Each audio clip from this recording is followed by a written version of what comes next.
Transformation isn't about improving. It's about rethinking. Malcolm Gladwell said that once.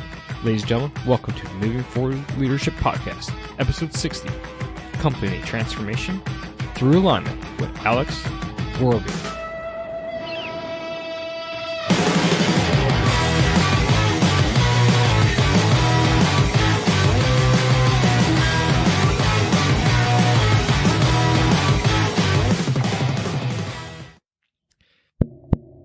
Is this thing still on?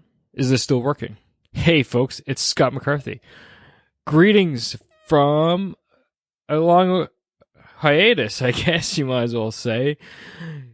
For those who have no idea what I'm getting at, I've basically taken a couple month break here from the podcast, from Moving Forward Leadership, from my coaching services, and all things MFL, because my wife and I had our second son, Benjamin, on the 4th of September. So, just over two and a half months now. Little guy's doing great. And special shout out to all you folks who sent me emails and tweets and Facebook messages on well wishes and congratulations. It truly, truly was appreciated, and I thank you all for reaching out to me. It was definitely heartwarming, to say the least. Anyway, I am trying, going to try, probably better than try. I'm going to get back into the swing of things, get back into podcasting, get back into moving forward leadership, and get back to doing what I love to do. And that is serving you to help you become better leaders. And this, interview with Alex, was recorded a long time ago. And Alex, if you're listening, my apologies, my friend. As you can imagine, life just got a little bit chaotic with the little guy kicking around. So this one is long overdue. But next podcast, I'm going to get in diving into talking myself, talking about the future, talking about things I've learned since becoming a father of two, some things I've been going through, and what it all means for leadership. So stick around. My goal is definitely to have that one out for you next week, ladies and gentlemen. But today we're going to talk about realigning your company, your organization, going through transformation. Okay. And I found Alex and brought him in to discuss this topic. He's helped countless businesses eliminate the source of their frustration and stunted growth by selecting the proper business alignment tools for their specific needs. Okay. He started his financial cleanup firm in 2003 and evolved it into a business turnaround firm to remove common issues that cause financial challenges across many industries. And regardless if you're in business or not, finances is just the name of the game. The world revolves around money in the sense that in order to do anything, it requires funds. So this is one of the reasons why I brought Alex on. He's also served as a cleanup CFO and president of companies in telecommunications, aviation, aerospace, hospitality, healthcare, outsource staffing, etc., etc., etc. In his latest book, Transform Your Company, Escape Frustration, and Align Your Business and Get Your Life Back, Alex details the way for executives to follow the steps and business alignment tools to transform their dysfunctional company while also eliminating the reason why many businesses concepts fail to produce results. I will tell you, this was a great conversation. I thoroughly enjoyed it, and I was definitely looking forward to getting this out, despite it being long overdue. So, ladies and gentlemen, sit back, relax. I'm going to shut up now. You've waited long enough for this podcast, so enjoy my interview with Alex talking about transforming your company through alignment.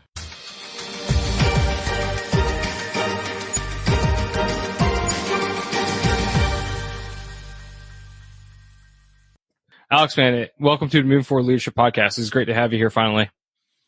It's nice to be here. Thanks for having me on, Scott. Yeah, no worries, anytime. So the first thing I like to do, you've listened to my show, so the first thing I like to do is get the guests to give a quick background about themselves, who they are, where they come from, how they got to where they are today. So why don't you just kick us off with that first? Sure. I started off in numbers. When I was in college back in the early 90s, I knew I needed a job after college, and I liked numbers, and frankly, I could get a job in accounting. And so I went into accounting and started a career. Basically, was doing cleanup work for clients of firms, and then moved into doing cleanup CFO work, and saw a lot of different industries, a lot of different types of symptoms of problems, and was never a shortage of work and enjoyed doing it. But unfortunately, I learned that I was just treating the symptoms.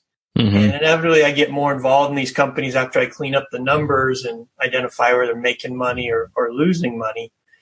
And I started to follow a pattern, and my wife started to detect it. And she was questioning, is it me? Is it these companies, or is it me? What's the issue here? And as I kind of kept tearing things back, I'm like, why is it that the numbers, we can identify the numbers and the problems, but why can't we fix the underlying root problem with these companies? And as I got thinking and looking and observing, I noticed there's kind of an underlying pattern that a lot of times these companies that have financial issues, a lot of times they just couldn't agree on the answers to important questions like, why do we exist? What are we trying to do? What's the most important thing right now? And so it was frustrating. And you asked about the interesting thing is I was really consumed by this. I would take it home on weekends, and it would frustrate my wife and my daughter. And I was able to turn my frustration into something that was fulfilling, because I just started trying to discover what is the source of dysfunction. We didn't learn about it in business school, and there's a lot of tools out there to improve companies, but there's no real order or sequence. Everybody is out there purveying them, but what's the right order? Where do you start? And they all kind of assume that you start at the same spot, but that's not accurate. So I had this moment about 6-7 years ago at Disneyland. I was watching the canoe ride, and it changed the way I looked at things, and it started me on the process to identify the root cause of the problem. And if we got a second, I'll tell you the story. Give her. So I was driving my wife a little nuts. It was Saturday morning. We're at Disneyland. I'm still thinking about The Office, and it's just this company's just dysfunctional. Can't let it go. And she said, look, we're going to go on a ride. Why don't you finish your coffee, and we'll meet up afterwards. And so I'm watching the canoe ride, and it's the only guest propelled ride. And the young guy from Disneyland's in front, and he's paddling hard to get him off the dock. And there's someone else from Disney in the back. And most of the guests aren't really paddling. Some are the kids are paddling backwards, and some of them are kind of trying, but they don't even know how to hold the paddle. I'm like, gosh, it reminds me of companies I've seen. But the Disney guy just got him off to the side. And then within 90 seconds, he gets this motley crew of Disney guests all on the same page and rowing in the same direction. And it blew my mind. He stood up, he turned around, he said, this is your fun stick. And he showed him this paddle. He showed him how to hold it, one hand on top, one hand here. You put it forward, you pull it back. He didn't assume they knew how to use it. And he said, because there's 3 rules you got to know. Number 1, if we don't row, we don't go. And he made them say it. He got them chanting it. They bought in. 2, don't splash. People don't like it. The water used to be blue. It's not. It's just not pleasant. So don't do it. And then finally, we're going to, you don't stand up in the boat. Only a fool stands up in the boat. But luckily, I'm a trained fool. And he said, look, we want to paddle together. We're going to sing some songs to do that. And inevitably, we're going to get out of sync. We'll stop. We'll get back in sync. And if we do this right, 10 to 12 minutes, we're done. And boom, they were gone. And I just realized how many times I've been in businesses where they hire somebody, they're paying them 6 figures, and they don't even give them that. They just assume they know how to paddle, where we're going, how we're going to get there, what are we going to do when we get out of sync. We're going to yell at you. That's what we're going to do. I'm going to blame you for it all. Yeah, we're going to get angry. How could you do that? Yeah. So that started me on this process and trying to figure out how do you get people on the same page. And that led to a book and magazine, and it's really helped to get people out of frustration. I call it liberating companies. And it not only liberates companies, but it liberates lives. Yeah, wow. It's so funny, the randomest places where people have got inspiration from, like yourself with Disneyland. I'm thinking about a former guest already, Thor Conklin, at the airport for his roadmap that he has he talked about on the show. And there's a couple other people too. I just can't really grasp them out of my head right now that have been on the show, but there's just like complete randomness of inspiration that they gather, and all of a sudden, they're running and writing books and running businesses and helping organizations be better. Well, it just gives you a moment for your brain to kind of manifest what's been in there, but it can see it and bring it out. That when you're typing away trying to get through 55 emails or 155, it's not likely to come up. No, you're literally suppressing all that stuff. Like, no, not now. I gotta focus on this, meeting request. Yeah, absolutely. Your creative side of the brain is definitely put to bed at that point when you're crunching emails like that. So I guess the first real question to dive into is like, we're talking about misalignment and being out of sync and all this for organizations, but how does that happen in the first place, right? Why do organizations get out of there? Because I would think that for an organization even to be established, well, I shouldn't say think, I know. For an organization to even be established, there's got to be some alignment, right? There's got to be some kind of common goal, some kind of direction they go in. But eventually, like you kind of hinted at, they get out of whack, they get out of sorts, and things start to crumble. So why does that actually happen in the first place? Well, if you think about how a company starts, and start one person, eventually they get a second person, but they're usually sitting in the same office, maybe at the same desk. You got a lot of line of sight. You can kind of grunt and say, "Hey, what are you doing?" This is what we're doing. This is what's important. Yeah, body language for sure. Body language. You hear a lot, but once you get multiple offices, maybe doors down the hall, down the down the highway from each other, there's not that nonverbal communication. There's not that flow of communication that you don't get in an email. That you don't, because 93% of our communication is nonverbal. And so you start to lose that connection, and it's kind of natural to drift.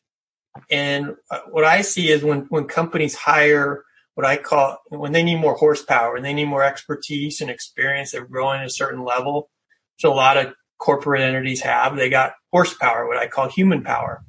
They're A players. They got things in their head. Mm-hmm. Now, it's a big assumption when they get in the boat that, okay, we know they're going to follow your rules. A lot of times they're still following from their last company or things that worked for them in the past. And so that might be a difference in how you respond to a customer issue. It's always interesting to me when entrepreneurial companies go to more corporate and start hiring more corporate people. So many, and you're Canadian, so it might be a little different, but so many American companies, entrepreneurial companies, they don't take the Friday off after Thanksgiving off. So Thanksgiving's always on a Thursday in the U.S. Oh, it's what, Monday for us. Yeah, it's a Thursday, so we get the 4-day weekend, right? In all corporate America, that Friday's just a given. We got to go shopping. We got to pay homage to the retailers, right? But in entrepreneurial companies, just having 6 to 8 paid holidays, that's a big issue for them. And so they typically don't give that Friday off. Well, they bring in some horsepower, some human power, and they just assume they get it off. And the problem comes on that Friday when he doesn't show up, or that Wednesday, like, no, I'm not working tomorrow. And I gave my people the day off. And it's just, most of the time entrepreneurs don't define a lot of things they assume as a given. It's like in a family. A lot of things aren't defined. The kids got to cross those invisible lines on their own. Or the older brother and sister is like, no, you got it. I'm going to tell you, you can't do that. It's going to end in tears for you. Yeah. But so many companies, you have to cross the invisible line yourself. The larger you get, they're like, you know what, we need to define these, because you end up losing people over it and wasting a lot of time on the hiring process. Yeah, I can totally see that. And that whole Thanksgiving thing, that's a really interesting example. Obviously, we don't have that problem up here in Canada because our Thanksgiving is a few weeks earlier than yours. Plus, we always have it on the holiday on the Monday. All of our holidays are on Mondays, except for Easter. And that's about it up here. So we always get the long weekends. But I could see it. I could see how it's like, no, you're not. You're not off on Friday. What are you talking about? You don't get to go ahead. Was it Black Friday, isn't it? Isn't that Black Friday? Then it is a holiday. Most people, since it's a 4-day weekend, so many more people travel that day. Yeah. So I could totally see it, especially if someone's going from a large corporate background into a startup or like you said, an entrepreneur, and it's just management of expectations, right? And having that communication when someone first shows up. But once you start, in fact, they're used to getting the Wednesday afternoon off as well. Oh yeah, of course. Yeah. Of course. Yeah. And then Wednesday morning is filled with coffee and meaningless meetings that we all know. Water cooler talk, right? Exactly. So awesome. No, I can totally see how that happens. And especially as the organization grows, that potential increases and gets larger and larger. So I think the next thing that I'd like to talk about would be, how can leaders start identifying that organization is misaligned in the first place? So, these things generally don't happen overnight in my viewpoint. So it slowly creeps up because, as you said, the companies organizations a bit bigger. These people come in, this misalignment slowly sets in. But just like you said, use the analogy of a kid. Like my boy just turned 3 last week, and I remember him taking him home from the hospital, and now he's up walking around having full conversations with me. He's like, "Whoa, wait now, where did all that happen?" Right? So it's kind of the exact similar analogy in that all of a sudden your organization was moving completely in the right direction, and all of a sudden it's like, "Wait now, we're completely out of whack." So you need to suddenly identify that. So how can leaders go about identifying that the organization is misaligned in the first place? Is to ask important questions. And I call them core questions. And it can be a combination. There's no one right combination between core values, which define a culture, the behaviors that are essential to the culture of a company, to its purpose. Why does it exist? Some people call it its vision and where it's trying to go, or what's that big thing it's trying to accomplish.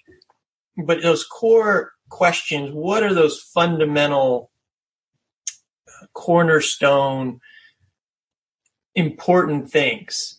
If they aren't there, if they're not defined, it's pretty easy to tell. And you can say, we have core values, are on the wall. Really, what are they? Yeah. And does the leadership live them, or are they dead words on a wall? Typically the ones where they're alive, people are talking about them in meetings on a regular basis. They're essential in the hiring process to really determine whether or not someone's a cultural fit. Talking about when big issues are being discussed, like a new product or changing something, is it defined? Hey, what is our purpose? What are we trying to do? Does it line up with that? Or is it just kind of just off in left field? And a lot of times what happens when things aren't defined is companies get pulled in different directions. So if you have that sense that companies getting pulled in different directions, that if you asked, I do assessments of companies. I like to ask members of the leadership team by themselves, what's the most important thing in the company right now. And in a company that's misaligned, you're going to get different answers, and even slightly different answers. That shows up because when people are in meetings, they're thinking this is the most important thing. Mm-hmm. You go back to their office and their teams, and they're going in a slightly different direction or a diametrically opposed direction with what they're working on. And if for a company is a collection of people, and if there's one most important thing, people got to be working on that together, or it's not going to get done. You can't just delegate it to one party. If it's the most important thing in the company, there better be some people better see it in a common way. Yeah, it's got to be all hands on deck effort, right? Yep, because it's difficult to coordinate efforts of people. It doesn't happen by accident. There's not a lot of books like The Accidental Awesome Transition. There's plenty of companies that slide into dysfunction, but I'm still looking for the one that slid out of it. Maybe they win a contract or something lucky happens, but sliding from dysfunction into alignment and high performance, there's not a lot of accidental cases of that over the long term.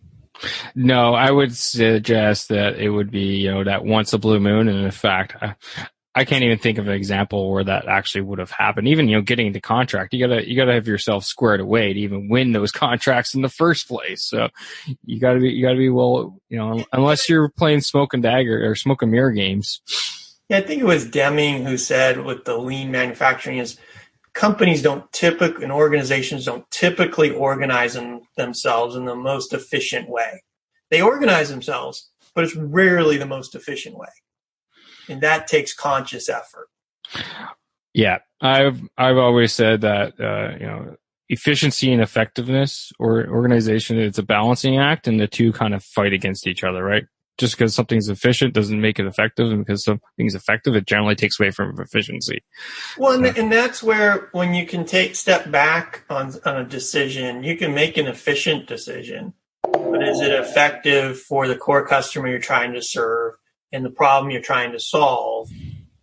Not always. Not always. So let's dive into what I think would be the core of the interview, and that's the steps that leaders need to take to realign an organization, which I believe is what you're probably frothing at the mouth to get to talk about anyway. So why don't we dive in there? So what are the steps and things that leaders can do and to really realign their organization once the organization has gone dysfunctional, once the leader realizes, holy crap, I'm running a dysfunctional team or a dysfunctional organization or company or whatever, what steps do they need now to take to get that back in line? Well, this is a kind of a two-part answer, and one is to answer important questions that we've been talking about. And there's a number of questions that start with the core of the company and the purpose to its survival and strategy of the company and what type of people you need to attract and who needs to do what. Basically 5 layers of questions. And that's where I started with the book and studying different systems that are out there and just trying to name the process, which was missing from the business lexicon, and I call business alignment, because when you look at a lot of tools out there that help companies get in alignment, they use terms like alignment and same page. And I'm talking about traction, scaling up, the E-Myth, great game of business. Mm-hmm. But what I found was as I recommended these systems to my clients, and as I talked with people that implemented them, there was actually an earlier starting point, because what these systems all do is help you figure out what's important, who's going to do what are expected results.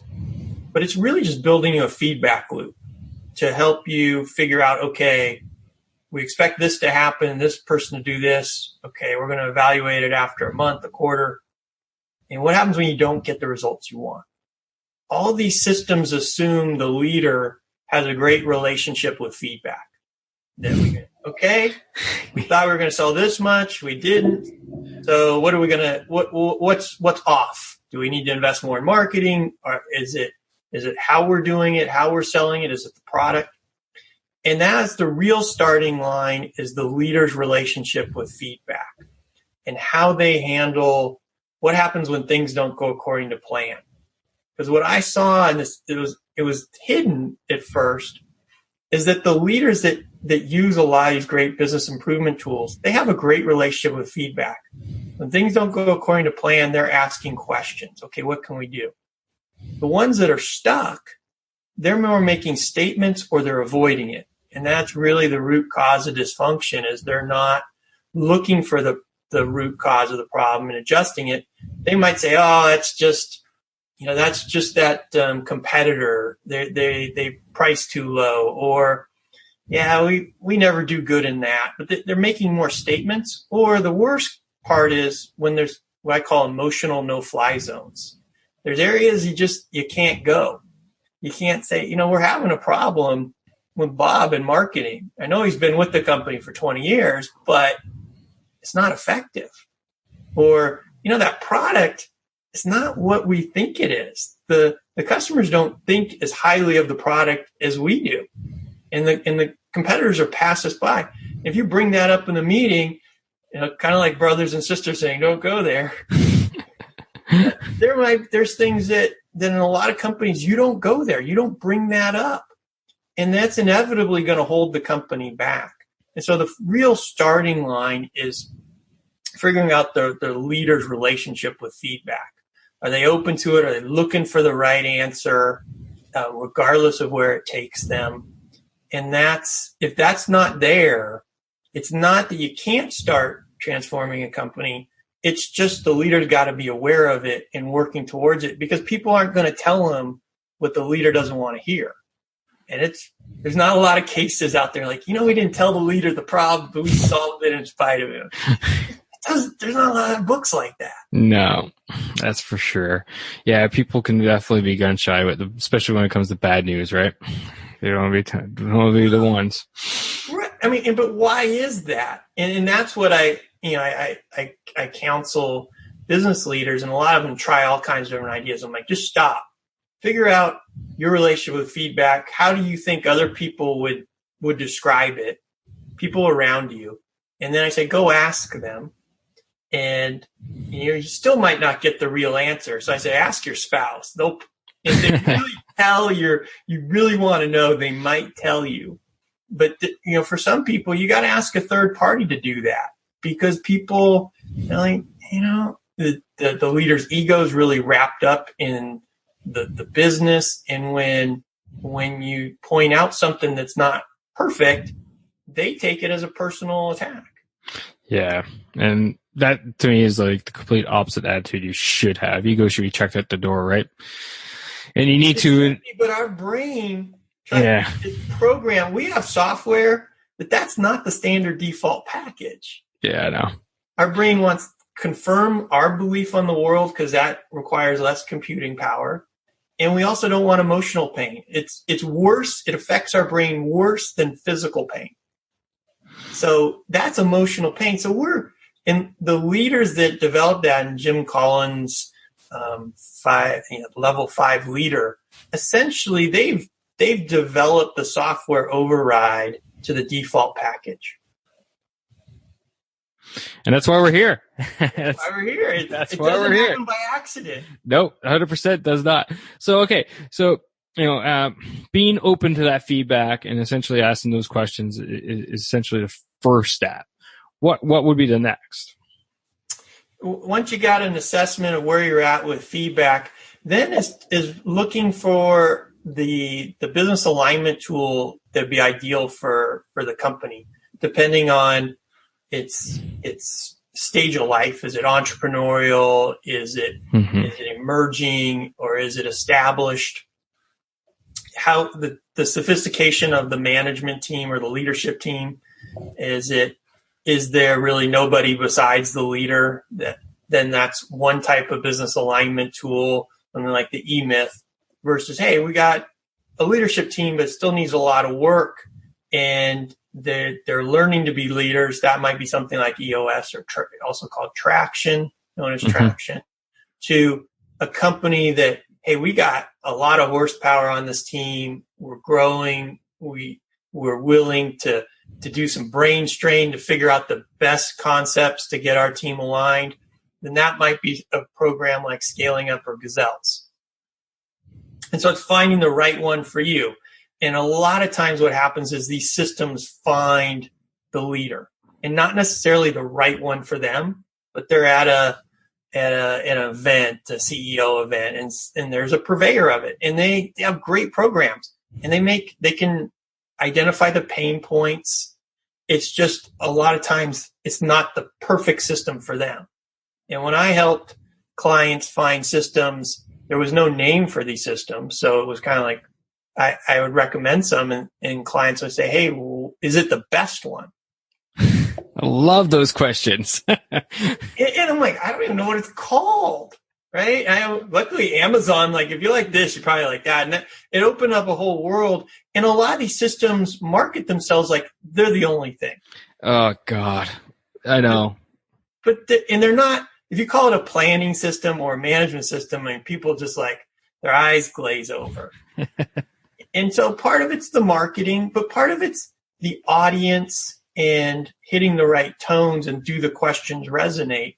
One of them, Great Game of Business, really focuses on employee, they call it skin in the game. And their ideal state is employee ownership, but they also have a lot of things where like, hey, can they be incentivized? Can it do open book management's essential? Now, if you're not open to open book management, that's probably not the right one for you. But if you are, that one might be a lot more attractive than some of the other ones, just from its kind of core beliefs and the community that's involved around it. A lot of them have varying degrees of community involvement and interaction. Yeah. So I think one of the biggest things that people need to realize, and this is so true for so many things, even outside of, misalignment and business and organizational structure, is that there is no such thing as the best solution. It's whatever is best for you and your situation, right? And there's what speaks to you? Yeah. Because I've seen leaders go through they bought the presentation, they go through the process, and I remember one. And we spent a quarter on it. I remember him looking up from the end product, and it was like he was looking something in Greek. It didn't resonate with him. And that was, that happens. And it can be prevented, though. Absolutely. So what would be the next step then? We've gone through, the identification, and now looking at the different options available and stuff like that. What would be the next step in this whole process? Well, you prepare. A lot of times it is, one, you can start looking for someone if you want a guide. It kind of depends on your level of sophistication, your team, what your issues are. But you start to prepare in terms of looking at your team and how many of them are up for change. That our natural state in the brain wants things to be status quo and be safe. So inevitably, if you start changing things, even trying to take the dysfunction out, some people, they grew up in dysfunction. They're used to it. Some people love it. Yeah, it's nice. I grew up as an only child by myself a lot, so I'm like dysfunction. It's foreign to me. No, I got a older brother and sister. I know dysfunction. Yeah. So it's not making that assumption that just because it's clear to the leader that the rest of the team's going to like it. So assessing your team from who's likely to going to push back, and that you really, as the leader, are bought into it. That it's going to be difficult. There's probably going to be, oftentimes there's crying involved, talking with, people that implement these things on a full-time basis. There's challenges, and rarely does the leadership team survive intact. There's usually changes to it. And so being up for that, being prepared for people coming to you and saying, hey, let's turn back. This doesn't work. It's too hard, whatever. And what I would say is, I had someone tell me once they work with CEOs and help them transform their companies. And she used the phrase that, it was Mindy Kaplan. She used the phrase, the CEO has to earn the right to take it to the team. And the CEO's got to prepare. And if they're going to be talking about core values, they need to see the CEO is evolving their thinking and behaviors more than just, hey, here's a program I bought, let's unwrap it and hopefully it works. That there's something different this time, and preparing them for that. And that's an important step that's often just, you see, the leader sees a presentation. Yeah, it's great. Let's get started on it. We'll have some meetings and we'll get going, and overlooks the fact that people are going to naturally, some people are going to get scared. And they're also going to say, are you really going to change? Or are you just going to still do the same things you've always done? Yeah. And that's definitely a big thing, right? And change is just not easy. It's not easy. It's not easy for the individuals. It's not easy for the organization. It's not easy for the leadership, nor the workers. So definitely need to get everybody bought in that it's the right way to move forward and effectively become a better organization for sure. And the best way is for them to see the behaviors, and also to see, for people to identify and see that, hey, what are our problems? Yeah. What would it mean if we could remove some of these things? So taking a little more time at the beginning that is important, because people always so sense that if you're trying to connect with them before that, hey, we're in this together, not just kind of like the system's running it, because then they can look at the system and the coach or whatever as the enemy. Yep, 100%.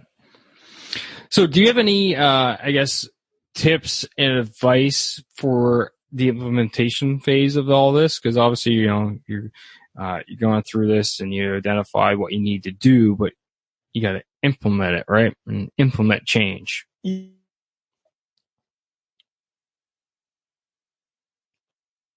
If you take an assessment of yourself, of your company, of your team, you can see, have you guys implemented ideas on your own, and determining if you need a coach or not, someone as a guide to help you.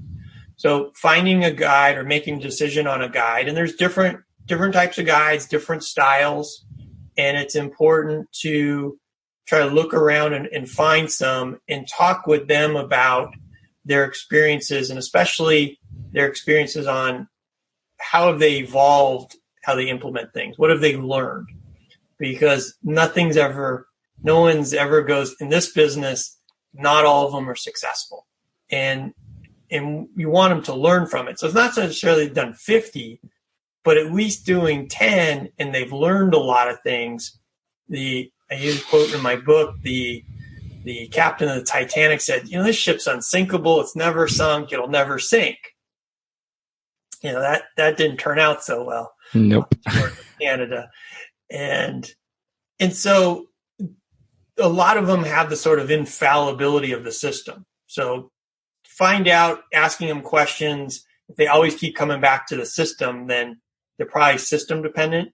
If they come back to lots of their experiences, they have a guy that can help you through those challenging times. And there's some in finding out, do you respond better to nurturing, or do you respond better to somebody really driving the ship and driving the boat there and holding you accountable? So that's essential. And then once you get into the implementation, is reminding yourself of what you've committed to, and being prepared for when people want to turn back, and being prepared that you will have some tough decisions. Inevitably, you wouldn't have started this process if everything was aligned. And so if it's the core values of the company and certain people are out of alignment with them, are you going to have those difficult conversations? Are you going to ask people to leave if they're just too far astray from the culture you're trying to create?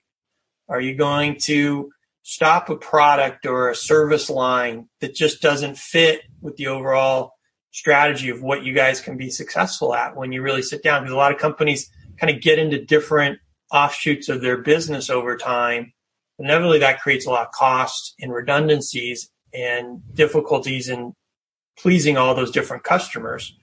So you're going to be willing to make decisions to focus on things, because that's a big driver in business alignment, is focusing on certain things.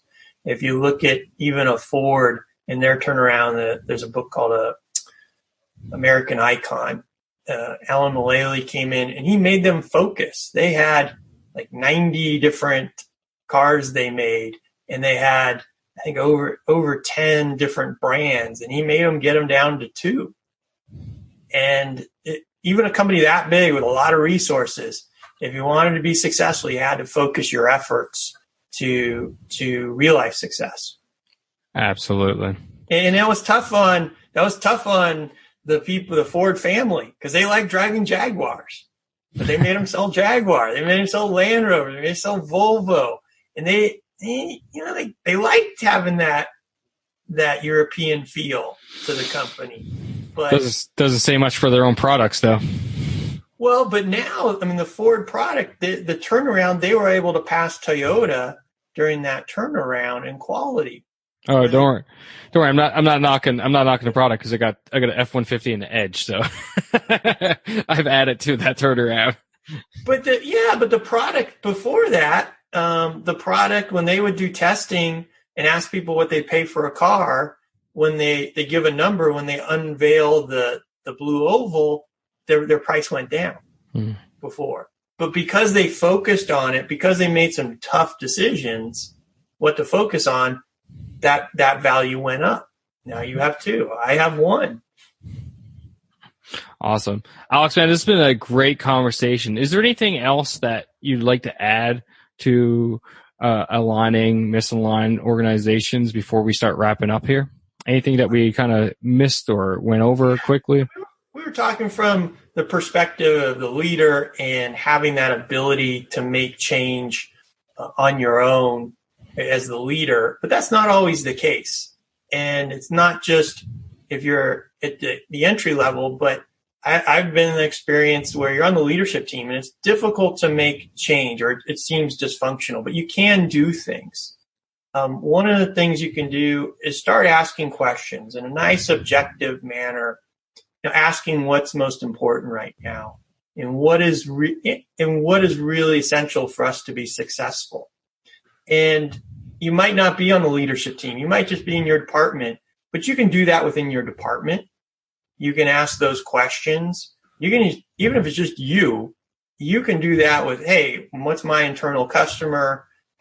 What's important for them? How can I better do that? How can I succeed? But asking those questions is really the gateway and starting line, and look to see what works and doesn't work. But if you ask those questions, there will be people that'll be there like, I'm asking the questions. They don't really want to hear it. You're going to have to evaluate, is this organization ever going to change? And that's a tough one. But if you decide to move on, or you're looking at other places to go and work, I think it's really important to ask good questions in the interview. Try to identify whether the organization you're looking to go into is just as dysfunctional or more dysfunctional than when you're leaving, because that sucks. To leave one company and get into a worse situation, and you cross that invisible line, they yell at you for standing up, and you didn't know. And that's where I'd ask at the interview process, when they ask you, hey, do you got any questions? Yeah, I do. What's the most important thing in the company? What's really important for this company to succeed? You get the chance to ask that to multiple people. You can start to see, hey, are they on the same line, or they're just too different? Yeah, it's so funny. I've actually coached a number of people for interviews for high, getting into senior level jobs. And I'm like, for the questions, look at strategic level questions. Don't be asking about what the pay and benefits are. Don't be asking what the work schedule is like. Don't be asking any of that crap. You can work that out if you decide to take the job if they decide to hire you. Look at what the company culture is about. What's the strategic vision of the culture of the company? Where does the organization see itself in 5 to 10 years? And does all of that line up with you and what your beliefs are and what your wants are? And that would definitely help people. And not only for what you're talking about, but as well, it makes an impact on the other side of, of the interview process. And it's like, wow, this person actually thinks strategic. He's not actually thinking about just himself, but he's actually thinking about the organization. Yeah. And the millennials are driving a great conversation that's it's kind of making the leadership teams pull their hair out. They keep asking, why does the company exist? Well, it's a great question. Make money. I was being facetious there. No, but from the same side, if it is just to enrich the owner, then why are the other people going to want to do it? And is it just to enrich the owner and everyone else? And so, hey, we're going to be heavy on financial compensation and low on emotional compensation. Yeah. Well, they can balance emotional compensation. More and more people are making decisions that, hey, we want the emotional compensation. And that's for companies to compete by a financial compensation package and an emotional compensation package, how rewarding the work is, how fulfilling it is, the culture of the company. It's a way to compete, and that can also enrich the owner. Awesome. Love it. This has been a fun conversation, man, but it's slowly time, unfortunately, to wind it down. Before we wrap up, though, I got one last question, which I ask all my guests, and that is, according to you, Alex, what makes a great leader? What makes a great leader is a search for the truth, an objective search for the truth, and looking for the right answer, no matter where it goes, even if it proves their ideas wrong. That, hey, how do we get the right answer? What's the best answer to move the company forward without the baggage of, well, that won't look good, or, I kind of have this in my mind, but that moving the company towards achieving its vision in alignment with what its core values are and what's important to the company. Awesome. Love it. Completely agree. So this part of the show is like I like to turn the mic over to you. Feel free to, how can people find you? How can they follow you? Where they can find your book? Feel free to give it a shameless plug. Next 30, 45 seconds. So it's all about you, man. 30, 40 minutes? Yeah, exactly. Right. The book Transform Your Company is available on Amazon, as well as my website, alexvorobieff.com, which I assume will be in the show notes page, or just my name.com, as well as you can go to confidentroi.com for a copy of my magazine in print, audio, or digital version, as well as my weekly podcast, where the magazine takes stories of business leaders implementing business improvement tools and brings them to the readers and the audience. And as I did that, I realized, God, to get the emotion out, it would be a lot easier just to record the people and play that. So that's where the podcast came from, and that's confidentroi.com. Also available on Twitter at Vorobieff, and LinkedIn as well. You can send me a message. Awesome. And like you hinted at for the audience there, it's all in the show notes. Just go to movingforwardleadership.com/60, and it'll all be there, including the book link. And the book will go up on the resources section of the Moving Forward Leadership website, just movingforwardleadership.com/resources. And you'll find Alex's book under the guest resources section of that page. Alex, again, it was great to have you here. Much appreciate you taking your time to talk to the audience, myself. And for the audience, stick by, and I'll have my key takeaways from my interview with Alex today. Take care, man.